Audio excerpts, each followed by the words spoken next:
Шымкентте суға түсу маусымы басталып кеткен бе қалай? Ақпан айында өзенге шомылып жүрген мына жігіт көпті таң қалдырды. Бұл туралы Экспресс-ка сайты жазды. Бүгін 18 февраль Шымкент қаласы. Автордың сөзіне сенсек, видео 18 ақпанда түсірілген. Мен мына жерді білем, Қошқарата өзені Шымкент қаласындағы суына түскенмін, мұздай суық. Ал видеодағы жігіт өзеннің жазға қарағанда әлде қайда жылы екенін айтады. Ол сөзінің жаны бар.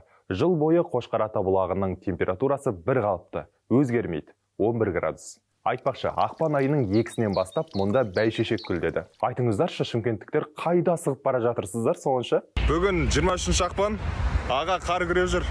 Бұл елорда. Суға түсу маусымының әлі басталмағанын білетін шығарсыздар, иә? Сондықтан мына жігіттің ісін қайталамаңыздар. Аяқ қолдарыңыз тартылып қалуы мүмкін. Дәл қазір Шымкентте плюс 14 градус. Жүректеріңіз де Шымқала сияқты жылы болсын. Бұл Экспресс-ка жаңалықтары, материалдың толық нұсқасы сайтта.